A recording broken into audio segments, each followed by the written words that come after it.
সবাইকে আমন্ত্রণ জানাচ্ছি এনটিভির নিয়মিত আয়োজন মার্কেট ওয়াচে। দর্শক, নতুন বছরের শুভেচ্ছা জানিয়ে শুরু করছি। আজকে আপনাদের সাথে আমি আছি হাসিফ হাসান। প্রায় সবাই একসুরে বলছেন পুঁজিবাজার 2016 সাল থেকে ভালো হবে, কেননা এই মুহূর্তে মোটা দাগে নেতিবাচক তেমন কিছুই নেই। কেন্দ্রীয় ব্যাংকের ইতিবাচক মনোভাব এবং বিশেষ করে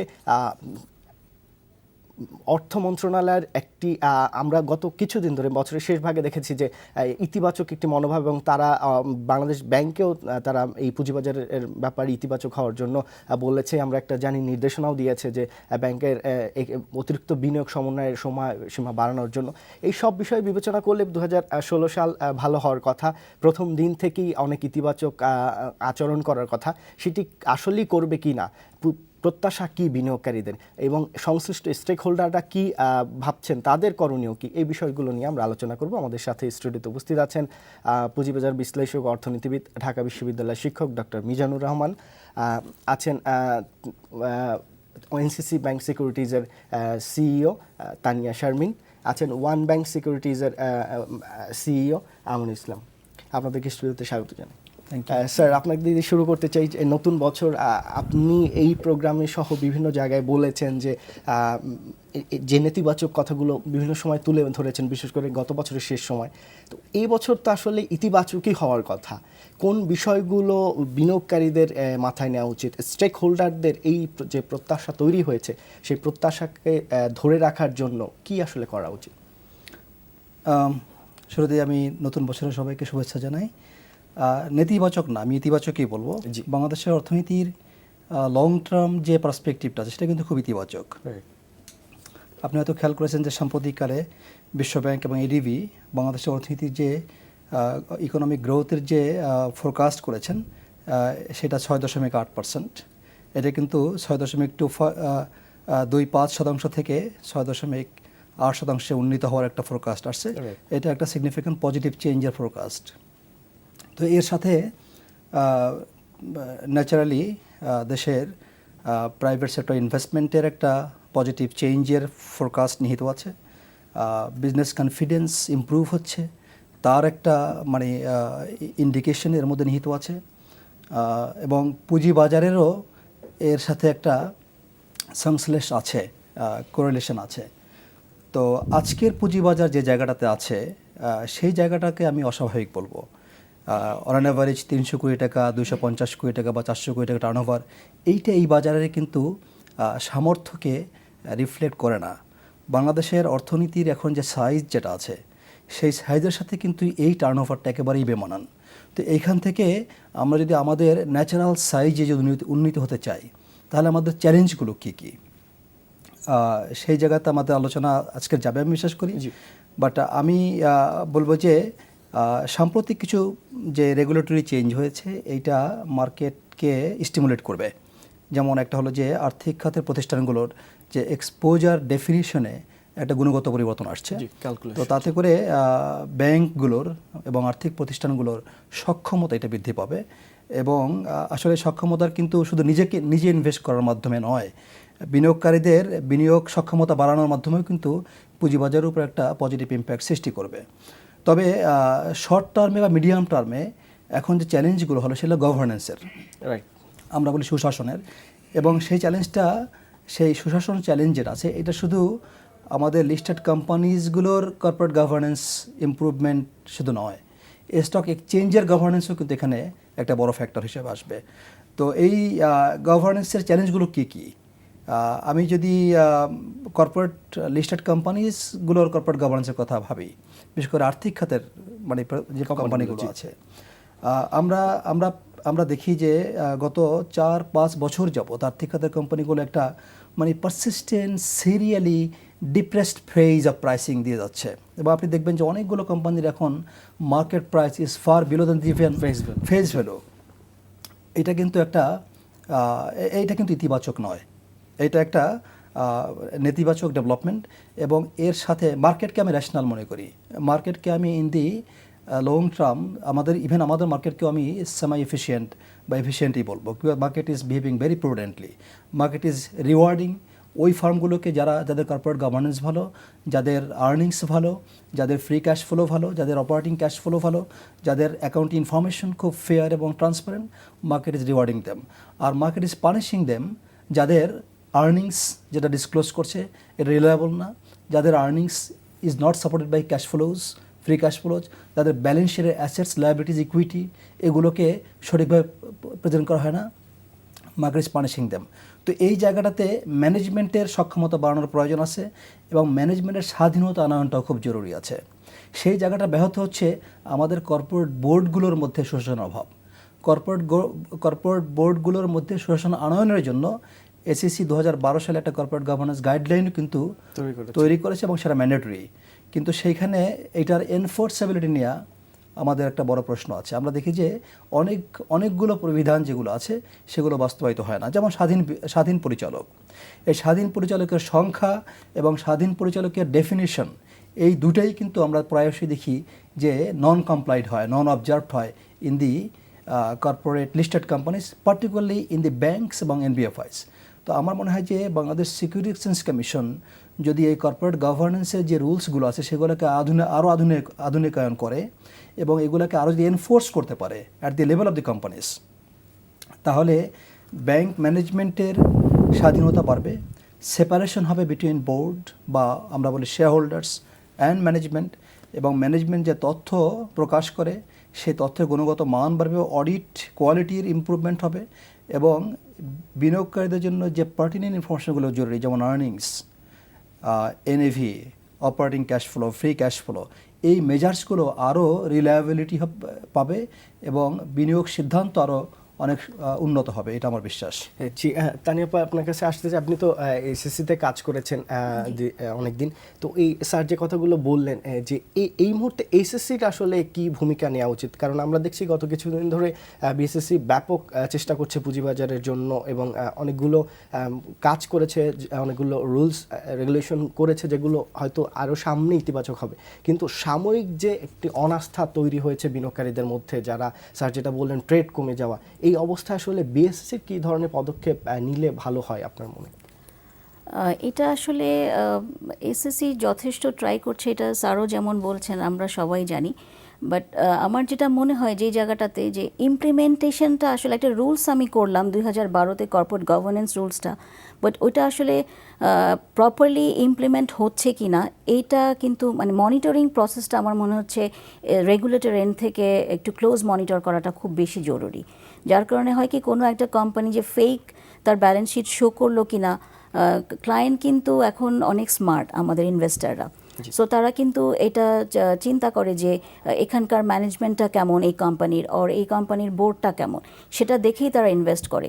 সো যদি রেগুলেটর এন্ড থেকে মনিটরিং সিস্টেমটা একেবারেই প্রপার ওয়েতে হয় তাহলে কিন্তু আপনার ইনভেস্টারদেরও ভাগ করতে সুবিধা হচ্ছে যে ওকে এই কোম্পানিটা ভালো, এই কোম্পানিটা খারাপ, আমি এখানে ইনভেস্ট করি। আমার যেটা মনে হয় যে প্রথম মানে এবং একমাত্র যেটা হচ্ছে যে ইমপ্লিমেন্টেশনটা প্রপারলি হচ্ছে কিনা এইটা রেগুলেটর এন্ড থেকে এনশিওর করা। আপনি তো পুঁজিবাজারের সাথে আছেন, এখন একটা ব্রোকারেজের দায়িত্বে আছেন।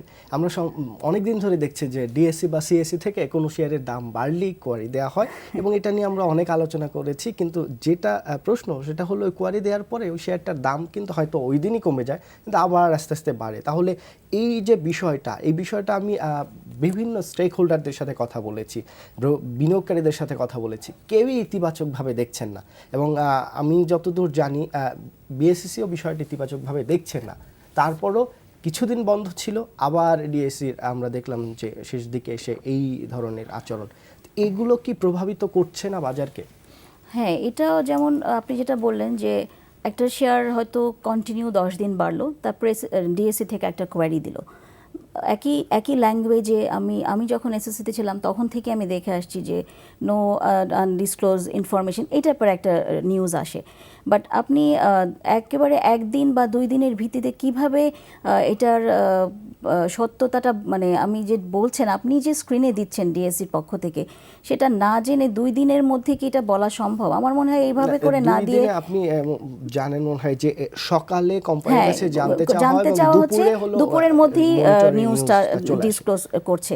এইভাবে করে আসলে হয় কি তখন ইনভেস্টারদের মধ্যেও কিন্তু আস্থাটা আসলে কমে যায়, যে অথবা এমনও ইনভেস্টাররা বলে, আমরা তো ডিরেক্ট যখন ওদের সাথে কথা বলি যে এরকম বাড়লেই যদি একটা মানে বাড়তেই পারে একটা তার মানে এটাকে অল টাইম নেগেটিভভাবে না নিয়ে পজিটিভভাবেও কিন্তু আমরা দেখতে পারি যে শেয়ারের প্রাইসটা বাড়লেই সবসময় নেগেটিভ হবে, সেটাও কিন্তু না।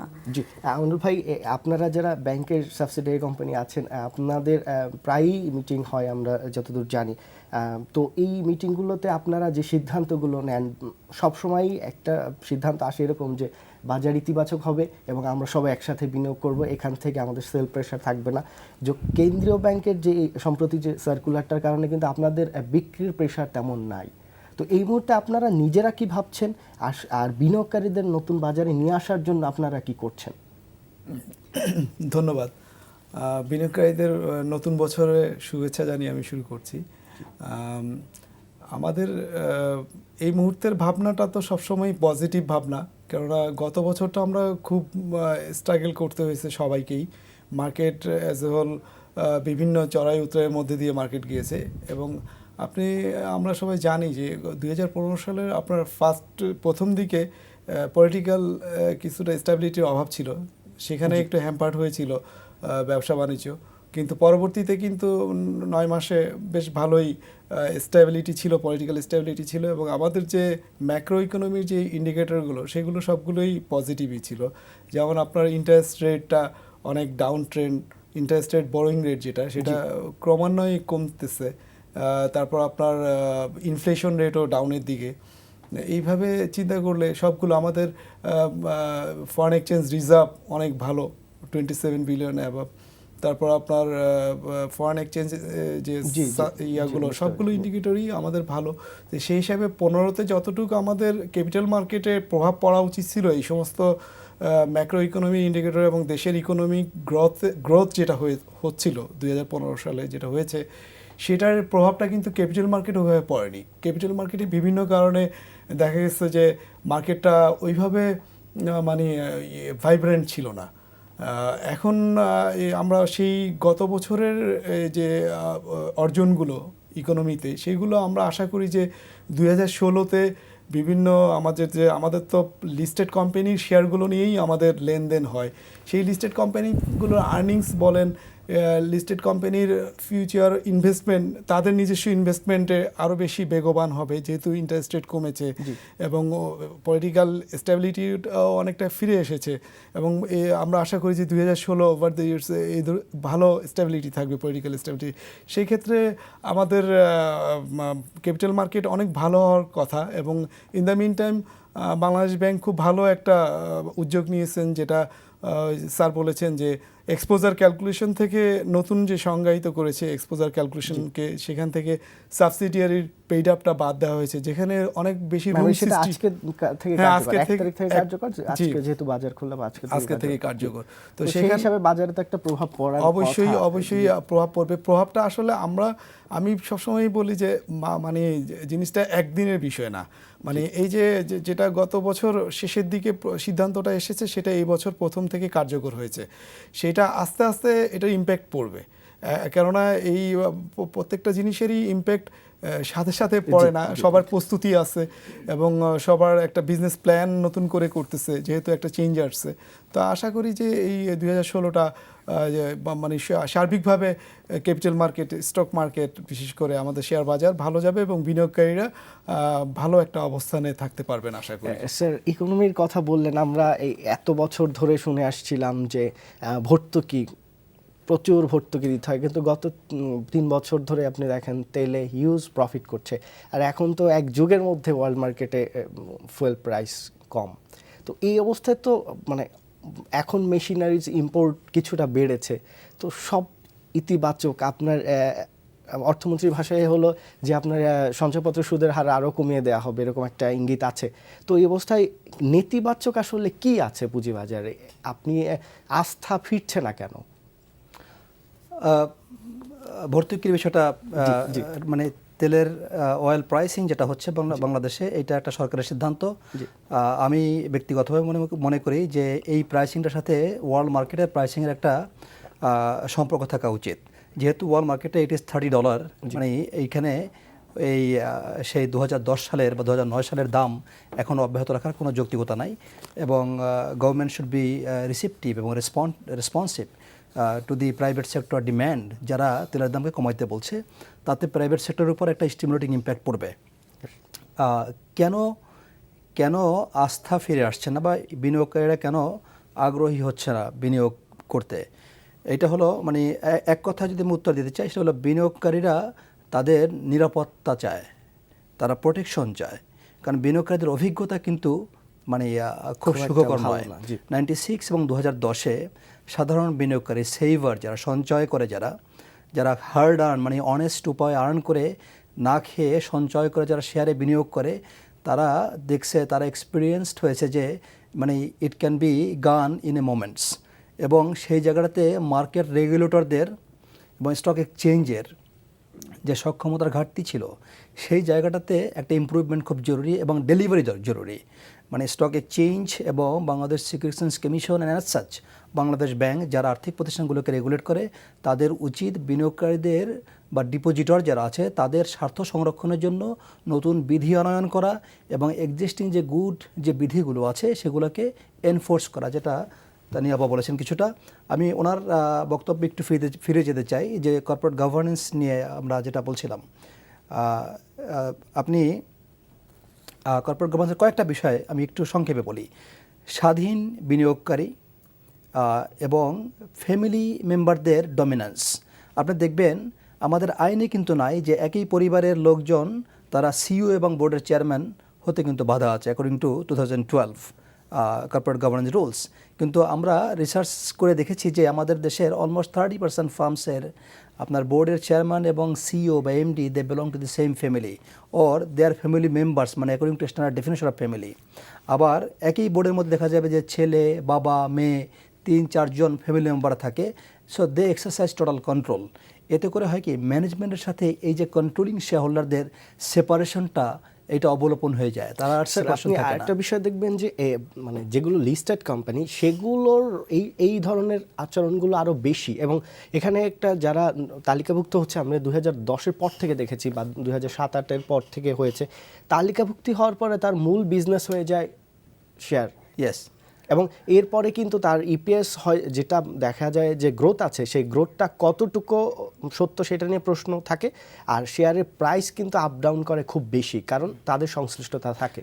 এটাই হলো ম্যানিপুলেটিভ অ্যাক্টিভিটিস। কারণ কন্ট্রোলিং শেয়ার হোল্ডার, বিশেষ করে ফ্যামিলি মেম্বারদের ব্যাপক স্বার্থ থাকে টু ম্যাক্সিমাইজ দেয়ার ওয়েলথ। এবং তারা এটা কীভাবে করে, তারা আইপিওতে আসার সময় করে by overstating EPS, by overstating মানে equity and NAV of the shares. এবং even after they become listed দেখবেন যে তারা ফার্স্ট ইয়ারেই 100% স্টক ডিভিডেন্ড দিয়ে দেয়। There are many cases of such disclosure.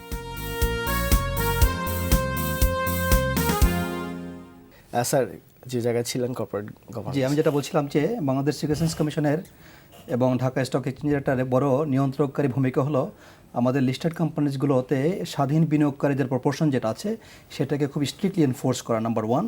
Number 2 হলো যে এদের স্বাধীনতা কোথায় আছে, এরা কিভাবে স্বাধীন। কারণ আমরা প্রায়শই দেখি যে আসলে স্বাধীন বিনিয়োগকারী হলেও তারা কিন্তু ইন্ডিপেন্ডেন্ট না। দেখা যায় যে বিভিন্নভাবে দে আর ইন্টারলকড, তাদের মধ্যে কানেকশন থাকে, বিজনেস রিলেশন থাকে, অতএব তাদের স্বাধীনতা কিন্তু থাকে না। So they are beneficiaries. So এখানে রেগুলেটরদের একটা যদি এনফোর্সেবিলিটি মেকানিজম থাকে তাহলে স্বাধীনতা আনয়ন করা যেতে পারে। 2 নম্বর হলো যে ফ্যামিলি মেম্বারদের ম্যানেজমেন্ট এবং বোর্ডের মধ্যে যদি লিকেজ থাকে, ওই লিঙ্কেজ কিন্তু বিনিয়োগকারীদের স্বার্থের এগেনস্টে যায়, বিভিন্নভাবে যায়, টানেলিং, রিসোর্স টানেলিং হয়। তো সেই জায়গায় সেপারেশনটা জরুরি। কারণ আমরা দেখি যে ম্যানেজিং ডিরেক্টর এবং বোর্ডের একাধিক সদস্য তারা ফ্যামিলি মেম্বার হয়। তো এতে করে হয় কি, management, entire management become subservient to serve the interest of this family members, not the entire shareholders and other stakeholders. আর একটা হলো যে অডিট কমিটির ফাংশন, এটা খুব ইম্পর্ট্যান্ট। আপনারা জানেন যে আমাদের কর্পোরেট গভর্নেন্স বিধিমালাতে অডিট কমিটির চেয়ারম্যান স্বাধীন পরিচালকের হওয়ার কথা, এবং এখানে একাধিক স্বাধীন পরিচালকেরই কিন্তু পার্টিসিপেট করার কথা। কিন্তু আমরা দেখেছি যে 30%-এর মতন লিস্টেড কোম্পানিজ, তাদের audit committee are not led by independent directors. তো এটা কিন্তু একটা মানে বরখেলাপ মানে with the existing rules. Sir, এই বিষয়গুলো তো বিএসসিসি দেখার কথা। আরেকটা বিষয় বলি, যা আপনি বললেন যে স্টক এক্সচেঞ্জের একটা ভূমিকা আছে। আমরা 2 স্টক এক্সচেঞ্জ দেখেছি যে গত বেশ কিছুদিন ধরে এখানে যিনি দায়িত্বপ্রাপ্ত ব্যক্তি থাকেন তিনি হয়তো মেয়াদ পর্যন্ত থাকতে পারেন না, নিজেই চলে যান, না হলে বোর্ড থেকে প্রেশার দিয়ে এটা করা হয়। আমরা সর্বশেষ দেখেছি যে সিএসসির বিষয়টা, এবং সেখানে একটা কমিটি হয়েছে, কমিটির একটা মানে অনেক বিষয় এখানে উঠে এসেছে, অনেক কিছু পাওয়া গেছে নাকি তার বিরুদ্ধে। তো আবার একজন এমডি ডিমিউচুয়ালাইজড স্টক এক্সচেঞ্জে, তার বিরুদ্ধে যদি অনেক কিছু পাওয়া যায় তাহলে সেই স্টক এক্সচেঞ্জ কি সার্ভ করবে, এই বিষয়টি জানবো একটি ফোন নিয়ে। দর্শক কে বলছেন, কি জানতে চাচ্ছেন? আমার নাম সেলিম, ঢাকা থেকে বলছি। জি বলুন। আমি জানতে চাচ্ছি যে এই যে কোম্পানিগুলা যে তাদের ইয়ার এন্ডিং জুন বা ইয়ার এন্ডিং ডিসেম্বর, এই তো হয় জি, ডিসেম্বর জুনে যার ইয়ার এন্ডিং হয় সে নভেম্বর ডিসেম্বর সালে সে হিসাব করে তার প্রফিট অমক তমক ইতিহাস এগুলো দেখায়। যেহেতু আমরা কম্পিউটারের মধ্যে প্রবেশ করছি, তাহলে এত দেরি হয় কেন? এটা লটা কি বলে? এই ল সম্পর্কে আমি বিজ্ঞান সাহেবের কাছে আমি জানতে চাই। জি ধন্যবাদ। দর্শক, এটা একটু ডিসেম্বর ক্লোজিং হলে তারপর একটু সময় লাগে এটা ক্যালকুলেশন করতে। Thank you. আমি প্রশ্ন করে ধন্যবাদ জ্ঞাপন করি। কোম্পানিজ অ্যাক্টে কিন্তু সুস্পষ্ট বিধিমালা আছে যে আর্থিক বছর মানে একটা কোম্পানির আর্থিক বছর শেষ হওয়ার পরে কতদিনের মধ্যে তার অ্যানুয়াল রিপোর্ট এটাকে ডিসক্লোজ করতে হবে এবং এজিএম অনুষ্ঠিত করতে হবে, এবং সেখানে একটু ফ্লেক্সিবিলিটি আছে। তারা কর্পোরেট ম্যানেজমেন্ট অনেক সময় ইচ্ছা করলে বিভিন্ন টেকনিক্যাল কারণে যদি কোনো দেরি হয় তারা কিন্তু এসএসসির কাছ থেকে এবং স্টক এক্সচেঞ্জের কাছ থেকে টাইম এক্সটেনশনের আবেদন করতে পারে। বাট আমি মনে করি যে মানে his concern is very correct and valid, যে delayed information is irrelevant information. আমরা জানি বিনিয়োগকারী যখন ইয়ার এন্ড হয়ে যায় ওই ইপিএস কিন্তু মানে ইয়ার এন্ডের আগেই কিন্তু বিনিয়োগকারীদের সিদ্ধান্ত গ্রহণ প্রক্রিয়াতে তার অলরেডি ইনকর্পোরেট হতে শুরু করে। তো এইটা যদি 3 মাস 6 মাস লাগে আপনার অ্যানুয়াল রিপোর্ট পাবলিশ করতে, তাহলে এই তথ্যের কিন্তু আর কোনো বিনিয়োগ প্রয়োজন রিলেভেন্স প্রাসঙ্গিকতা থাকে না। আর এখানে স্যার এই যে ডিসেম্বর ক্লোজিং, ডিসেম্বরের পরে কিন্তু তার নেট সেল কত, নেট প্রফিটটা না হলো গ্রস প্রফিট কিন্তু জানা, এবং এখানে কিন্তু আসলে এখানে কোম্পানিজ অ্যাক্ট ইভেন 1913 এর কোম্পানিজ অ্যাক্টেও কিন্তু একটা সুস্পষ্ট ক্লজ ছিল, যেটা 1994 কোম্পানি অ্যাক্টেও আছে। বলা আছে যদি মানে after the end of the year এবং মানে between the end of the year এবং disclose of the annual report যদি কোনো পোস্ট ব্যালেন্স শিট বলি আমরা, মানে পোস্ট ব্যালেন্স শিট ডেটে যদি কোনো সিগনিফিক্যান্ট ইভেন্ট থাকে, কোনো চেঞ্জ হয় যেটা পারফরমেন্স বা কন্ডিশনকে সিগনিফিক্যান্টলি ইনফ্লুয়েন্স করে, সেটারও কিন্তু ডিসক্লোজার থাকা উচিত। তো এই জিনিসগুলো কিন্তু প্রায়ই থাকে না, ম্যানেজমেন্ট কিন্তু এই জিনিসগুলো ডিসক্লোজ করে না, এটাও কিন্তু এনফোর্স করার বিষয় আছে। আমি একটু আপনার ওই ফার্স্ট কোয়েশ্চেনটা শেষ করে I like to finish my part. সেটা হলো যে মার্কেটে টার্নওভার কেন নাই, মার্কেটে বিনিয়োগকারীদের আস্থা কেন ফিরে আসছে না? বিকজ আমরা আর্থিক খাতের প্রতিষ্ঠানগুলোর উপর আমি দৃষ্টি নিবদ্ধ করতে চাই। আর্থিক খাতের প্রতিষ্ঠানগুলোতে আমাদের সুশাসন ফিরিয়ে আনা অতীব জরুরি। এখানে এই ব্যাংক এবং আর্থিক খাতের যে প্রতিষ্ঠানগুলো আছে এর ব্যালেন্স শিটে যদি অ্যাসেট সাইডটা আমরা দেখি, সেখানে লোনস এবং অ্যাডভান্স যে পোর্টফোলিওটা আছে এইটার গুণগত মান কি, এইটার গুণগত মান কিন্তু আমরা আর্থিক প্রতিবেদন থেকে বুঝতে পারি না। এবং আজকের ব্যাংকগুলো বিশেষ করে আপনি দেখবেন যে তাদের their trading, many of them are trading far below than the কি বলে যে ফেস ভ্যালু। এইটা আমি মনে করি যে বাংলাদেশ ব্যাংক, কেন্দ্রীয় ব্যাংক এবং বাংলাদেশ সিকিউরিটিজ কমিশন তাদের যৌথ অব্লিগেশন আছে to require all this banks and NBFIs to come clean. জি স্যার। তানিয়া আপা, আপনি দায়িত্ব নেওয়ার পরে আপনার ব্রোকারেজ হাউসে সম্প্রতি দায়িত্ব নিয়েছেন, দেখেছি যে আপনি কিছু নতুন ক্লায়েন্টদের ইন করছেন, নতুন ক্লায়েন্ট নিয়ে আসছেন। তাহলে ক্লায়েন্ট কিন্তু আসছে, বিনিয়োগকারীরা আসছে বাজারে, তাহলে এই স্যারের কাছে যে প্রশ্নটা ছিল কেন আস্থা ফিরছে না, তাহলে যে বিনিয়োগকারী নতুন করে আসছে, একজন দুজনই হোক, তারা তো আসছে একটা আশা নিয়ে, তাহলে তারা যদি আসে বাকিরা কেন আসে না, এবং তারা আসার কারণটা কি? মানে এই কথাটা বলার কারণ আপনার ব্রোকারেজ হাউস আমি দেখেছি গত মাসে অনেক মানে বড় আকারে চেঞ্জ হয়েছে টপ 20-তে, মানে এই কারণেই প্রশ্নটা করা যে আপনি তাহলে তো বিনিয়োগকারীরা সম্পৃক্ত হচ্ছে। হ্যাঁ, নতুন করে যেমন ইনভেস্টর আসছে, প্লাস যারা পুরনো আছে তারাও কিন্তু রিইনভেস্ট করছে। তো আমি পার্সোনালি যেটা তাদের সাথে ক্লায়েন্টদের সাথে শেয়ার করি সেটা হচ্ছে যে এই যে মার্কেটের যে পজিটিভ নিউজগুলো তখনই কিন্তু আমরা কিছু কিছু জানতে পারছিলাম যে মেবি বাংলাদেশ ব্যাংকের এক্সপোজারের এইটা একটু হয়তো নিউজটা আসবে, প্লাস আপনার 2 বছর এক্সটেন্ডেড যে টাইমের একটা পিরিয়ড আছে, তো এগুলা আসলে ইনভেস্টাররা জানতে চায়, ওরা নিজেরাই জানতে চায় যে এগুলা কি হচ্ছে কিনা। তো নতুন নতুন বিনিয়োগকারী আসার ক্ষেত্রে কি এগুলো প্রভাবিত হ্যাঁ, করে? এটাও কিন্তু একটা কারণ, মানে আমরা যখন তাদের সাথে শেয়ার করি এই ভিউজগুলা, তারা কিন্তু খুব পজিটিভলি নেয় জিনিসগুলা, এবং তারাই কমেন্ট করে যে ওকে তাহলে তো বোধহয় আমরা এখন আবার মার্কেটটা স্টেবল হবে, আমরা বোধহয় এখন আবার মার্কেটে এন্ট্রি দিতে পারবো। এটাই কিন্তু মানে ওই যে আস্থাটা, আসলে কিছু রেগুলেটরি ইস্যুস চেঞ্জের কারণে কিন্তু বিনিয়োগকারীদের আস্থাটা ফিরে জি, আসছে। একটা ফোন নিয়ে নিচ্ছি। দর্শক কে বলছেন, কি জানতে যাচ্ছেন? আসসালামু আলাইকুম। ওয়ালাইকুম আসসালাম। আমি জানতে চাচ্ছিলাম যে ব্যাংকগুলোর কি অবস্থা? ব্যাংকগুলো তো বাড়ছে না, বিশেষ করে ন্যাশনাল ব্যাংকটা, অন্যান্য ব্যাংকগুলো যাও একটু বাড়ে, ন্যাশনাল ব্যাংকটা শুধু কমতেই আছে। জি, ধন্যবাদ। দর্শক, গত কয় বছরে ন্যাশনাল ব্যাংক কত পার্সেন্ট ডিভিডেন্ড দিয়েছে এবং কত পার্সেন্ট তার পেইডা বেড়েছে, এই বিষয়টি আপনি খেয়াল রাখবেন যে এত বড় মানে গত 10 বছরে কয় হাজার গুণ বেড়েছে তার পেইডা। এই বিষয়টি ক্যালকুলেশনে যদি আপনি রাখেন হয়তো দেখতে পারবেন অন্য ব্যাংকের তুলনায় এটা কেন বাড়ছে না। জি, তানিয়া, ব্যাংকগুলোর শেয়ারের প্রাইস এই অবস্থা কেন? ব্যাংকগুলো আসলে স্যার যেটা বললেন ওই একই কথা ঘুরে ফিরে, যে কর্পোরেট গভর্নেন্সটা আসলে না, কেন্দ্রীয় ব্যাংক থেকে তো বলা হচ্ছে যে ব্যাংকের অবস্থা অনেক ভালো। আমরা জানি যে মানে কেন্দ্রীয় ব্যাংক অনেক পুরস্কারও পাচ্ছে আর্থিক খাতে শৃঙ্খলা ফিরিয়ে আনার জন্য। তাহলে ব্যাংকগুলোর যে আর্থিক প্রতিবেদন সেটা নিয়ে কেন প্রশ্ন আছে? এনপিএল নিয়ে কেন প্রশ্ন উঠছে? মানে আপনার ওই যে যেটা আমরা বলি যে আসলে অডিট যেটা করছে তাদের ব্যালেন্স শিটটা আসলে কতটুক রিলায়েবল, মানে ক্লায়েন্টরা বা ইনভেস্টাররা কিন্তু কোয়েশ্চেন করে যে তারা আবার বোর্ড দেখছে, তাদের ম্যানেজমেন্টের সাথে বোর্ডের কোনো কনফ্লিক্ট আছে কিনা, সেখানে কোনো ম্যানিপুলেশনের সুযোগ আছে কিনা, এটাও কিন্তু এখন ইনভেস্টারদের একটা কোয়েরি থাকে যে বোর্ডে এই অমুক একজন আছেন বা বোর্ডের সাথে তো আসলে ম্যানেজমেন্টের মিল নাই। তো মানে বিনিয়োগের আসলে খোঁজ খবর নিয়েই কিন্তু তারা আসলে ইনভেস্ট করতে চাচ্ছে। এখন আমি যতটুকু দেখেছি যে তারা কিন্তু ডিপলি অনেক কিছুই জানতে চায়। মেবি তারা এভাবেও বলে থাকেন যে আমরা তো আসলে অতটা ভালো জানতে পারবো না বা ফ্রন্টে তো জানি না, আপনারা আমাদেরকে গাইড করেন বা আপনারা বলেন যে এই কোম্পানিগুলোর এরকম অবস্থা কেন, তারাই কিন্তু জানতে চায় আবার। জি, আমরুল ভাই, এই যে ব্যাংকের বিষয়টা যে দর্শক ফোন করেছে সেই বিষয়টা নিয়ে আসি, যে এনপিএল নিয়ে প্রশ্ন আছে, নন পারফর্মিং লোন, যেটা ব্যাংক যেগুলো ডিসক্লোজ করছে সেটা কতটা স্বচ্ছ, সেই ইনফরমেশনটা কতটা সঠিক, সেটা নিয়ে প্রশ্ন আছে। এই কারণেই কি ব্যাংকগুলোর প্রতি বিনিয়োগকারীদের আস্থা নেই, কিংবা ট্রেড কমে যাওয়ার কারণে এই অবস্থা? ব্যাংকগুলোর আমি আগেও বলেছিলাম যে ব্যাংকগুলোকে তো আসলে রেগুলেটরি বডি, বেশ বাংলাদেশ ব্যাংক খুব ভালোভাবে গাইডেন্স দিচ্ছেন, ব্যাংকের বিভিন্ন ডিরেক্টিভ দিচ্ছেন যে এটা করা যাবে না বা এইটা করো, ব্যাংকের বেটারমেন্টের জন্যই।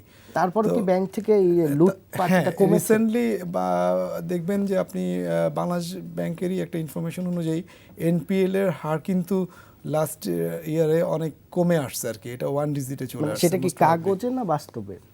না, এখন আমরা তো এই প্রশ্নের প্রেক্ষিতে বলতে হয় যে আমরা তো দেখব অডিটেড অ্যাকাউন্টস, ঠিক আছে। এখন আপনার এই কর্পোরেট গভর্নেন্স এবং আদার্স যেগুলো থাকে, অডিটরদের যেটা ইন্টিগ্রিটি বা অডিটরদের যে দায়বদ্ধতা, সেটা তো তারাই এনশিওর করবে। আমরা যে পার্সেন্টেজটা ক্যালকুলেশন করি বা আমরা যে ইপিএসটা দেখি, সেটা তো অডিটেড অ্যাকাউন্টসের ভিত্তিতে দেখতেছি। এখন ওইটার জন্য কিন্তু সিকিউরিটি এক্সচেঞ্জ কমিশন বসে নেই, ওনারা একটা প্যানেলও করছেন। লিস্টেড কোম্পানিগুলোর মোস্ট প্রবাবলি 36 অডিটরদেরকে নিয়ে একটা বড় প্যানেল করেছেন, তাদেরকে দিয়ে অডিট করাতে বলা হয়েছে। তার মানে কি ওইটার ব্যাপারেও বিএসইসি মানে চোখ রেখেছেন, খেয়াল রেখেছেন। তো এগুলো আসলে ব্যাংকের ব্যাপারটা যেটা হয়েছে গত বছর বা এর আগের বছরগুলোতে ব্যাংকগুলোর প্রফিটেবিলিটি অনেকটা কমে গিয়েছিল, যেটা কিনা এখন আস্তে আস্তে আবার রাইজ করতেছে। তো ব্যাংকের আসলে আর এর মধ্যে পেইড আপ, আপনি যেটা বললেন পেইড আপ ক্যাপিটালও অনেক বেড়েছে। যেমন ন্যাশনাল ব্যাংকেরই 1700 কোটি টাকা most probably paid up capital.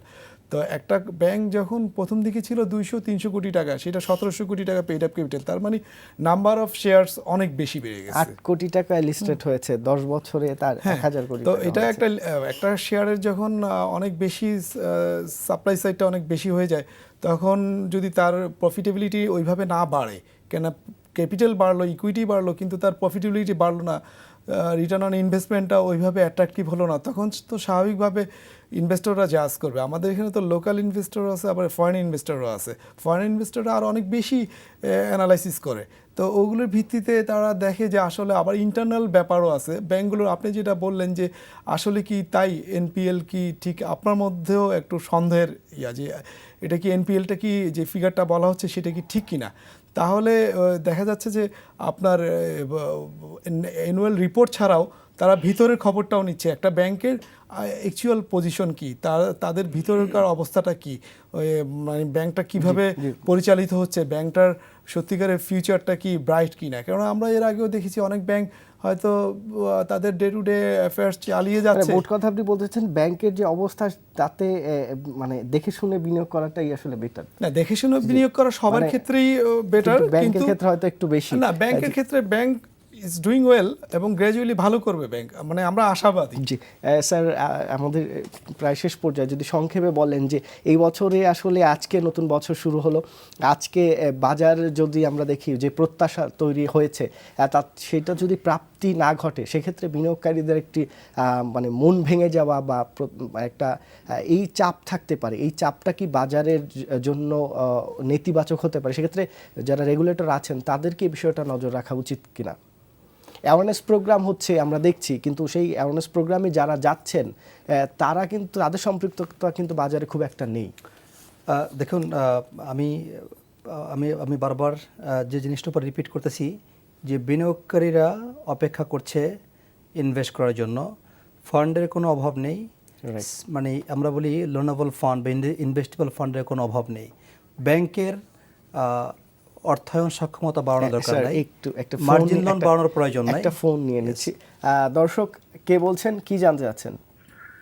Saidur Rahman, উত্তরায়, ঢাকা থেকে। জি বলুন। না, আমার প্রশ্নটি হচ্ছে গভর্নমেন্ট যে জ্বালানি খাতে তেলের দাম কমাচ্ছে, এই ক্ষেত্রে জ্বালানি খাতে শেয়ারের দামের কতটা ইমপ্যাক্ট হতে পারে, বাজারে হতে পারে কিনা? জি ধন্যবাদ। দর্শক, জ্বালানি খাতের তেলের দাম কমাচ্ছে ইনফরমেশনটা আমার কাছে নেই, দুঃখিত। স্যার আপনি যদি এই বিষয়ে কিছু। হ্যাঁ, আমি একটু আসছি, আগেরটা একটু শেষ করে। সেটা হলো যে সংক্ষেপে যদি বলেন। বিনিয়োগকারীদেরকে অ্যাট্রাক্ট করার জন্য আমাদের দরকার আর্থিক খাতের শৃঙ্খলা ফিরিয়ে নিয়ে আসা, এবং ব্যাংকের অনেকগুলো ব্যাংকের, আমি নাম বলবো না, অনেকগুলো ব্যাংকের বোর্ডের ফাংশনিংয়ে ব্যাপক প্রশ্ন আছে, এবং Bangladesh bank should be more informed. এবং যদি কোথাও এরকম কোনো গুরুতর বিচ্যুতির অভিযোগ পাওয়া যায় বা প্রমাণ থাকে, সেসব বোর্ডকে পুনর্গঠন করার মতন সিদ্ধান্ত বাংলাদেশ ব্যাংক নিতে পারে ফর মানে স্টাবিলাইজিং দি ব্রডার ফাইন্যান্সিয়াল সেক্টর। এটা একটা পয়েন্ট। তাতে করে আর্থিক খাতের স্টাবিলাইজেশনটা দ্রুততর হবে, এবং এর কারণে শেয়ার বা ক্যাপিটাল মার্কেটের যে ফাংশনটা সেটা ইমপ্রুভ হবে। আর জ্বালানি তেলের দাম কমানোর ব্যাপারে কোনো সিদ্ধান্ত হয়েছে কিনা আমার জানা নেই। যদি হয় তাতে প্রাইভেট সেক্টরের মানে ইনভেস্টমেন্ট কার্যক্রম ইমপ্রুভ করবে, প্রাইভেট সেক্টরের ভাইব্রেন্সি বাড়বে, এবং এতে করে জ্বালানি খাতের কোম্পানিগুলোর পারফরমেন্সের উপর একটা পজিটিভ ইম্প্যাক্ট পড়বে। স্যার আরেকটা বিষয় যদি সংক্ষেপে প্রশ্নের উত্তরটা দেন, এই যে দুই স্টক এক্সচেঞ্জ তারাই তো পুঁজিবাজারের প্রাথমিক রেগুলেটর, তাদের ম্যানেজমেন্ট নিয়ে অনেক সময় প্রশ্ন উঠে। আমি যেটাই আগেও কোশ্চেনটা করেছিলাম যে দায়িত্বপ্রাপ্ত ব্যক্তি যিনি থাকেন, আগে সিইও ছিলেন এখন এমডি, তারা যদি এখানে না থাকে, যেমন সিএসসিতে এখন কেউ নেই, তাহলে এই জিনিসটা মানে কিভাবে তারা রেগুলেট করবে? দেখুন, ডিএসসির ব্যাপারটা আমরা যদি এর আগে অনেকবার দেখেছি যে বেশি দিন থাকতে পারেন না বা থাকেন। 2013-তে ডিমিউচুয়ালাইজেশন হওয়ার পর বোর্ডের কাছে ব্যাপক ক্ষমতা এসছে, এবং ডিমিউচুয়ালাইজড অ্যাক্ট যেটা আছে সেখানে কিন্তু বোর্ডের একটা ওপেন এন্ডেড ক্ষমতাও দেওয়া আছে। তারা ম্যানেজমেন্টের যে কোনো মানে পানিশমেন্ট এবং রিওয়ার্ড দেওয়ার মতো তাদের ডিসক্রিপশনটা খুব ওয়াইড হয়ে গেছে, এবং এখানে স্বাধীন বিনিয়োগকারীর সংখ্যা এখন মেজরিটি, এটা আপনারা জানেন সবাই। তো আমরা আশা করেছিলাম যে ডিমিউচুয়ালাইজড এক্সচেঞ্জে এই বোর্ডের স্বাধীনতা আনয়নের ফলে ম্যানেজমেন্টের এফিসিয়েন্সি বাড়বে এবং ম্যানেজমেন্টের সক্ষমতা বাড়বে। তো সেই জায়গাটাতে কিন্তু আমরা ওই আশানুরূপ পজিটিভ ফলাফল দেখতে পাইনি, এবং এখন সিএসসিতে ম্যানেজিং ডিরেক্টর পদ এটা খালি আছে। আমি মনে করি যে মানে একটা স্টক এক্সচেঞ্জে this is a vital position, এটা খুব ইমিডিয়েটলি ফুলফিল করা উচিত ছিল। Why the post fell vacant, মানে তারা আগে থেকে কেন এটা কন্টেম্পলেট করলো না যে there can be a vacancy in this post. আমার মনে হয় যে এই বোর্ডের এখানে কিছুটা মানে দূরদর্শিতার অভাব আমরা পরিলক্ষণ করছি আর কি। তানিবা, একদম শেষ পর্যায়ে যদি বলেন এই মুহূর্তে আপনারা কি পলিসি নিচ্ছেন বিনিয়োগকারীদের জন্য, যারা আপনারা নিজেরাও এখন অনেক ব্যাংক বিনিয়োগ করতে পারবে, যদি 50টা ব্যাংক হয় 200 কোটি টাকা করতে পারলো প্রায় 10,000 কোটি টাকা হয়ে যায়, কিন্তু এতটা কিন্তু সেল প্রেশার ছিল না। আমরা জানি যে এই সমন্বয় করতে হতো 6-7 হাজার কোটি টাকা, তাহলে এখন বিক্রি করতে হচ্ছে না, বরং কিছু কিছু ব্যাংক বিনিয়োগ করতে পারবে। হ্যাঁ, ব্যাংক পার্সোনালি আমাদের যেটা আমরা অবশ্যই মানে বিনিয়োগ যখন মানে একটা জিনিস হয় কি যে বড় গাছ থাকলেই কিন্তু আপনার ছোট গাছগুলাই সারভাইভ করতে পারে। সো যখন ব্যাংকগুলো এখন বিনিয়োগে আসবে তখনই কিন্তু আমার মনে হচ্ছে মার্কেটটা একটু স্টেবল হবে অবশ্যই। আর আমার মানে আপনি যদি লাস্ট বলেন যে আমিও চাচ্ছি আসলে পার্সোনালি বলেন বা যেভাবেই হোক যে নট অনলি লিস্টেড কোম্পানির জন্য কর্পোরেট গভর্নেন্স না, আমরা যারা স্টেক হোল্ডার আছি ব্রোকারেজ অর মার্চেন্ট ব্যাংক তাদের ক্ষেত্রেও কিন্তু কর্পোরেট গভর্নেন্সটা ইমপ্লিমেন্টেশনটা সেম লেভেলেরই হওয়া উচিত। এটা মনে হয় সবচেয়ে বেশি দরকার এএমসি নিয়ে, অ্যাসেট ম্যানেজমেন্ট কোম্পানি নিয়ে সবচেয়ে বেশি অভিযোগ। এবং আপনি জানেন যে এএমসিগুলো তাদের এই ফান্ডের টাকা দিয়ে তারা বিভিন্ন বাংলো করছে, এবং সেই বাংলোতে কারা যাচ্ছে, কাদের টাকা নিয়ে কারা করছে, মানে এই বিষয়গুলো বিএসএসসি কাজ করছে। তো এইগুলো বিষয়গুলো দেখা দরকার। কিন্তু যারা বিনিয়োগকারী আসেন এখন কিন্তু এসে মার্জিন লোন চান না, তিনি চান যে আমি যে শেয়ারটা বিনিয়োগ করেছি সেটা আস্তে আস্তে বাড়ুক, বছরে আমার প্রফিট দেখ, ডিভিডেন্ড দেখ, কিন্তু আমার শেয়ার কেনার পরই দেখা যাচ্ছে 20% নাই এক সপ্তাহে। এই অবস্থা থেকে পরিত্রাণের উপায় কি? এটাও কিন্তু আপনার যে একই কথার মধ্যে আসি, যখন একটা ইনভেস্টর টাকা নতুন করে ইনভেস্ট করছে আর তার পারচেস পাওয়ার দিয়ে সে নতুন করে বাই করতে যাচ্ছে, তারা কিন্তু আমাদেরকেই বলছে যে একটু দেখে আমরা ভালো কোনো কোম্পানিতে ইনভেস্ট করি যার ম্যানেজমেন্ট ভালো অর বোর্ড ভালো। তাদেরও কিন্তু ওই একই কথা আসলে যে আপনি যেটা বলছেন যে যখনই কিছু জানা যায় যে হয়তো এখানে ম্যানেজমেন্ট লেভেলে অর বোর্ড লেভেলে কিছু ঝামেলা আছে বা এরকম হচ্ছে, তখন কিন্তু তারা ওই শেয়ারটাতে আর ইনভেস্ট করতে চায় না। জি, আমল ভাই, শেষ পর্যায়ে যদি আপনি সামগ্রিক বিষয়ে নিয়ে কি আপনি আশাবাদী, হয়তো যেটা আপনাদের আলোচনার মাধ্যমে যেটা বুঝতে পারলাম এই জায়গা থেকে বাজার বাড়বে, কিন্তু সেটা আস্তে আস্তে একটু সময় লাগতে পারে, যদি শেষ পর্যায়ে যদি কিছু বলেন। না, আমি শেষ পর্যায়ে বলবো যে আমাদের বাংলাদেশের ইকোনমি যেহেতু ডে বাই ডে প্রোগ্রেসের দিকে যাচ্ছে, গ্রোথ হচ্ছে, সেহেতু এটার ইম্প্যাক্টও আমরা সবাই আশা করি ক্যাপিটাল মার্কেটেও পড়বে, শেয়ার মার্কেটে পড়বে, লিস্টেড কোম্পানিগুলোর আর্নিংস ভালো হবে। আপনার সুশাসন যেখানে এখনও নেই বোর্ডে বা যেখানেই সুশাসনের ঘাটতি আছে, আমি বলবো না যে সবগুলো বোর্ডে এরকম অবস্থা, হয়তো কোনো কোনো বোর্ডে এরকম হয়েছে, তো সেই ক্ষেত্রে তারাও এখন সচেতন হবেন এবং সুশাসন কে না চায়। আমরা বিনিয়োগকারীদের কি করা উচিত? হ্যাঁ, বিনিয়োগকারীদের অবশ্যই সবসময়ই বলবো যে ভালো কোম্পানি দেখে, ভালো ফান্ডামেন্টালস দেখে, প্রাইস লেভেল দেখে, নট অনলি ফান্ডামেন্টালস, এখনো একটা কোম্পানি অনেক শেয়ারের দাম অনেক প্রাইস বেশি, সেই লেভেলে আপনি এন্ট্রি দেওয়া ঠিক হবে না। আপনি বুঝে শুনে আপনার ফ্রি মানি থাকলে সেইটা ইনভেস্ট করেন, যাতে অনেক দিন যদি এই শেয়ারে বিনিয়োগ ধরে রাখতে হয় সেটা যাতে আপনি ধরে রাখতে পারেন। আপনি মানে ঠান্ডা মাথায় বিনিয়োগ করুন, যাতে দীর্ঘমেয়াদী বিনিয়োগ করুন, এটাই আমি বলবো। জি স্যার, এক কথায় যদি বলেন আপনি কি আশাবাদী কিনা নতুন বছরের প্রথম দিন? আমি খুব গভীরভাবে আশাবাদী। মার্কেট এটা পুনরুজ্জীবিত হবে, মার্কেটে লিকুইডিটি বাড়বে, এবং বিনিয়োগকারীদের প্রোটেকশনটাকে আমি এনহান্স করতে বলবো। স্যার, তানিয়া আপা, আমল ভাই, আপনাদেরকে অনেক ধন্যবাদ আমাদেরকে সময় দেওয়ার জন্য। দর্শক, এখানেই শেষ করছি আজকে নতুন বছরের নতুন কার্যদিবস। আজকে থেকে আশা করছি বাজার হয়তো ইতিবাচক হবে। আপনারা দেখে শুনে বিনিয়োগ করুন, যদিও একই কথা বারবার বলতে হচ্ছে, তারপরও এটি ছাড়া বলার কোনো উপায় নেই, কারণ দেখে শুনে বুঝে বিনিয়োগ না করলে মুনাফা করা কঠিন। ভালো থাকবেন, আগামীকালকে দেখা হচ্ছে অন্য কোনো বিষয় নিয়ে। সে পর্যন্ত সবাই ভালো থাকুন।